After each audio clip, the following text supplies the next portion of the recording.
ہم سب جانتے ہیں کہ عمران خان کی جو گورنمنٹ بنائی ہے اس میں سب سے بڑا ہاتھ جہانگیر ترین کا ہے. کہاں کہاں سے لا کر اس نے بندے اکٹھے کیے, اور عثمان بزدار کی جو گورنمنٹ بنی ہے وہ بھی جہانگیر ترین نے ہی بنائی ہے.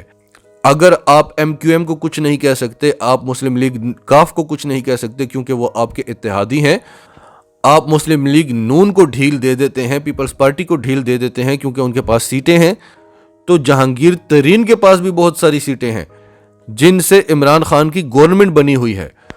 اور پیپلز پارٹی کو جہانگیر ترین جیسے لوگوں کی انتہائی ضرورت ہے کیونکہ پیپلز پارٹی صرف اور صرف سندھ میں محدود ہو کر رہ گئی ہے, اور جہانگیر ترین کم از کم 50 لوگوں کو پیپلز پارٹی میں شامل کروا سکتا ہے, جس سے پیپلز پارٹی دوبارہ سے کھڑی ہو سکتی ہے, اور آصف علی زرداری صاحب جو ہیں وہ جہانگیر ترین کو پھر وہ مقام بھی دیں گے.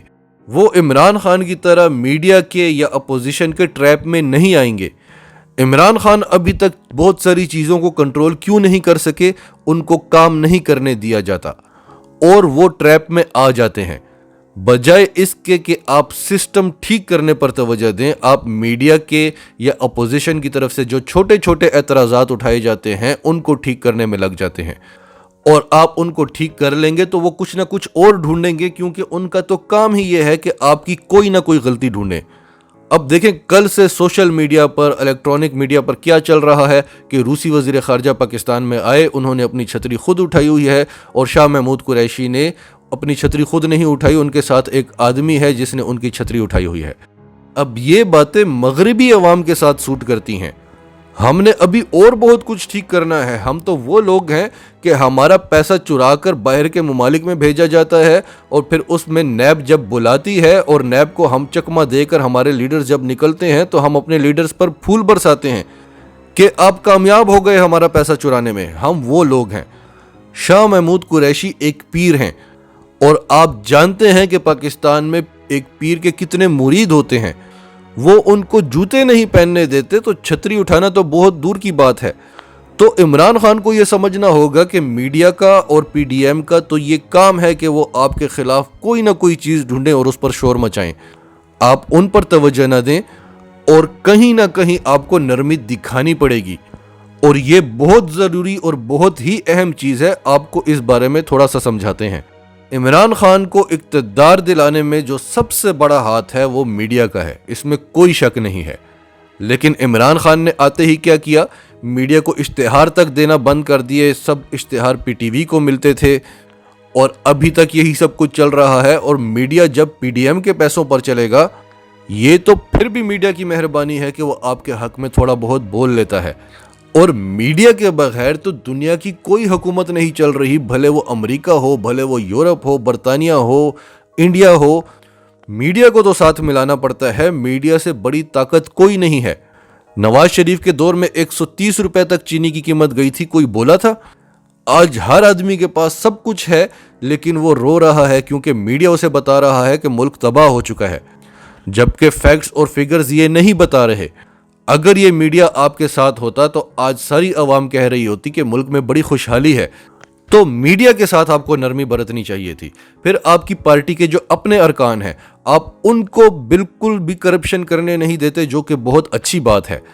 لیکن جب الیکشن ہوں گے تو کیا اس ملک میں پیسے کے بغیر الیکشن لڑا جا سکتا ہے؟ سوال ہی نہیں پیدا ہوتا. ہم وہ لوگ نہیں ہیں کہ ہمارے گھر اگر کوئی سائیکل پر ووٹ مانگنے آئے اور وہ بڑا ہی قابل بندہ ہو تو ہم اس کو ووٹ دے دیں گے.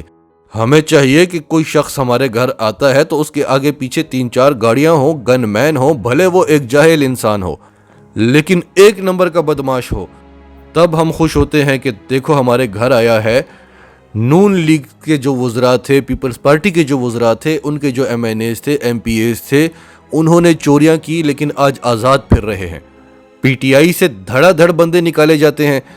آپ ان کو وارن کر سکتے ہیں, ان کو واچ کر سکتے ہیں, ان کو سمجھا سکتے ہیں. تو 2 باتیں ہو گئی, ایک میڈیا اور ایک آپ کی پارٹی کے ارکان. تیسری چیز اسٹیبلشمنٹ. اسٹیبلشمنٹ کیا ہوتی ہے؟ آپ کے ملک کے بڑے بڑے بزنس مین اور بیوروکریٹس. آپ نے بیوروکریٹس پر بھی ہاتھ ڈالا ہوا ہے, آپ نے بزنس مافیا پر بھی ہاتھ ڈالا ہوا ہے. اب بزنس مافیا تو ڈیسائیڈ کرتی ہے کہ کس کی حکومت آنی چاہیے جو ہمارے حق میں بہتر ہو. آپ کہتے ہیں کہ نہیں اس ملک میں جو بھی کام ہوگا غریب کے لیے ہوگا, بزنس مافیا کے خلاف ہوگا, جو کہ بہت اچھی بات ہے. پھر بیوروکریٹس پر آ جاتے ہیں. بیوروکریٹس کے بغیر تو سسٹم چل ہی نہیں سکتا. نہ بیوروکریٹس کے بغیر کوئی پروجیکٹ چلتا ہے, نہ بیوروکریٹس کے بغیر کوئی حکومت چلتی ہے, نہ بیوروکریٹس کے بغیر کوئی چوری کر سکتا ہے. تو یہ سب وہ لوگ ہیں جو اس سسٹم کو چلا رہے ہیں, اور آپ ان سب کو پکڑ رہے ہیں, تو سسٹم کون چلائے گا؟ یہ باتیں سمجھنا بہت ضروری ہیں. ہر آدمی ان باتوں کو نہیں سمجھتا. اب ہم نے آپ کو جتنی بھی باتیں بتائی ہیں یہاں پر, کیا عمران خان غلط ہیں؟ نہیں, وہ بالکل صحیح ہیں. لیکن اس طرح سے یہ سسٹم نہیں چل سکتا. تو اس کا ایک ہی حل ہے جو ہم بار بار کہتے ہیں کہ آپ کو اس سسٹم کو گرانا ہوگا. اگر آپ اس سسٹم کو جڑ سے ٹھیک کرنا چاہتے ہیں جیسا کہ آپ چاہتے ہیں, تو پھر اس سسٹم کو گرانا ہوگا, نیا سسٹم لے کر آنا ہوگا. عوامی ریفرینڈم کرائیں, صدارتی نظام لے کر آئیں, اور پھر اپنا سسٹم بنائیں. پھر آپ کو جس کو پکڑنا ہے پکڑیں, اور ملک کا نظام آپ بالکل ٹھیک کر دیں گے. بڑے آرام سے آپ ٹھیک کر دیں گے, ہمیں آپ پر پورا یقین ہے. لیکن اس سسٹم میں رہ کر جو لوگ اس سسٹم کو چلا رہے ہیں ان کو آپ پکڑ لیں تو یہ سسٹم نہیں چل سکے گا. ناظرین, آپ کی سب کے بارے میں کیا رائے ہے؟ کمنٹس میں اپنی رائے کا اظہار کرتے رہیں. اور اگر آپ ہمارے چینل پر نئے ہیں تو ابھی سچ ٹی وی کو سبسکرائب کریں, سچ ٹی وی فیملی کا حصہ بنیں, اور ہماری ویڈیوز پسند آئیں تو انہیں لائک کریں, شیئر کریں, تاکہ زیادہ سے زیادہ لوگوں تک یہ میسیجز پہنچتے رہیں.